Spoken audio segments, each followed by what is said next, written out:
सुप्रभात प्यारे बच्चों, आज हम हिंदी व्याकरण का पाठ 5 करेंगे, संज्ञा। ठीक है, जिसे हम इंग्लिश में क्या बोलते हैं, नाउन बोलते हैं। हम अपने चारों ओर बहुत सी वस्तुएं देखते हैं। क्या है, हम अपने चारों ओर क्या देखते हैं, बहुत सी वस्तुएं देखते हैं, थिंग्स देखते हैं अपने इन्वायरमेंट में, अपने आसपास। इन सभी का अपना अलग नाम होता है। इट मीन्स जितनी भी हम वस्तुएं देखते हैं उनका क्या होता है, डिफरेंट डिफरेंट नेम होता है, अलग अलग नाम होता है।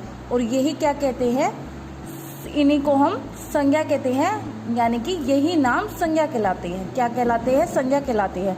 दूसरे शब्दों में हम कह सकते हैं कि किसी प्राणी, स्थान, वस्तु या भाव के नाम को संज्ञा कहते हैं।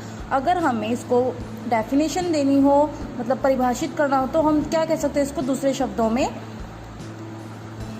किसी प्राणी, स्थान, वस्तु या भाव के नाम को क्या कहते हैं, संज्ञा कहते हैं। जैसे लड़का, केला, विद्यालय, ये सारे क्या है, नाम दे रखे हैं पिक्चर्स के नीचे। ठीक है, दिल्ली, मोहन, पुस्तक, नीम, आम, गंगा, हिमालय, सोमवार तथा जनवरी आदि संज्ञा के उदाहरण हैं। ये सारे क्या है, संज्ञा के एग्जाम्पल है, उदाहरण है। इसके नीचे परिभाषा दी हुई है, संज्ञा को परिभाषित किया हुआ है। किसी प्राणी, स्थान, वस्तु या भाव के नाम को क्या कहते हैं, संज्ञा कहते हैं। क्या कहते हैं, संज्ञा। किसको, किसी प्राणी, वस्तु, स्थान या भाव के नाम को क्या कहते हैं, संज्ञा कहते हैं। अब देखो, ये प्राणियों के नाम दिए हुए हैं। प्राणियों के आदमी, मोर, कुत्ता, बच्चा, ये सारे क्या है, प्राणी, और उनके नाम दिए हुए हैं। सभी सजीव वस्तुओं को प्राणी कहा जाता है। सजीव वस्तुओं को क्या कहा जाता है, प्राणी। जो मतलब कि सांस लेते हैं, उन्हें भी हम क्या कहते हैं, प्राणी में ऐड कर सकते हैं। ठीक है, जैसे कि आदमी, मोर, कुत्ता, बच्चा, ये सारे क्या है, सजीव। ठीक है, वस्तुओं के नाम, पंखा, कुर्सी, किताब, फूल। अब वस्तुओं के नाम को भी क्या कहते हैं, संज्ञा। और ये हमारी सारी क्या है, वस्तु हैं, थिंग्स हैं। स्थान, पार्क, चिड़ियाघर, विद्यालय, हवाई अड्डा।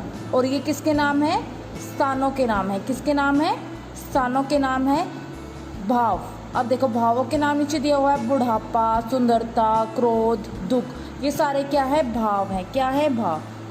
इसका अर्थ क्या हुआ कि किसी प्राणी, वस्तु, स्थान, भाव के नाम को हम संज्ञा कहते हैं। देखो, पहले हमने यहाँ पर प्राणियों के नाम पढ़े, फिर वस्तुओं के नाम पढ़े, फिर स्थानों के नाम पढ़े, और यहाँ पर क्या पढ़ा, भावों के नाम पढ़े। ठीक है, संज्ञा शब्दों के कुछ अन्य उदाहरण। अब यहाँ पे अन्य उदाहरण दिए हुए हैं। ठीक है, दिनों के नाम, रविवार, सोमवार, मंगलवार आदि, जितने भी दिन के नाम हैं वो भी संज्ञा का उदाहरण है। ठीक है, अब हम आगे पढ़ते हैं। महीनों के नाम, जनवरी, फरवरी, मार्च, अप्रैल आदि, ये भी हमारे संज्ञा के उदाहरण हैं।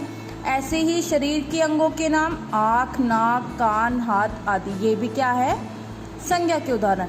नीचे फिर नदियों के नाम है, गंगा, यमुना, कावेरी, कृष्णा आदि। फिर पहाड़ों के नाम, हिमालय, शिवालिक, अरावली आदि, ये भी क्या है, संज्ञा के उदाहरण। सागरों के नाम, हिंद महासागर, प्रशांत महासागर आदि। त्योहारों के नाम, ईद, दीपावली, बैसाखी, क्रिसमस आदि।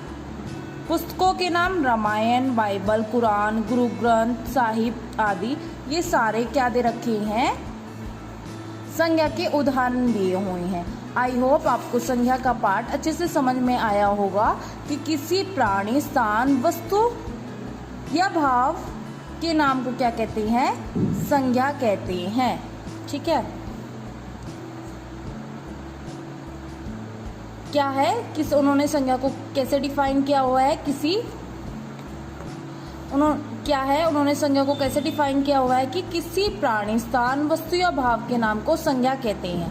ठीक है, कि किसी भी प्राणी के, स्थान के, वस्तु के नाम को हम क्या कहेंगे, संज्ञा कहेंगे। ठीक है, आप अच्छे से चैप्टर को रीड करो, रिवाइज करो और अच्छे से समझो। ठीक है, okay, have a good day.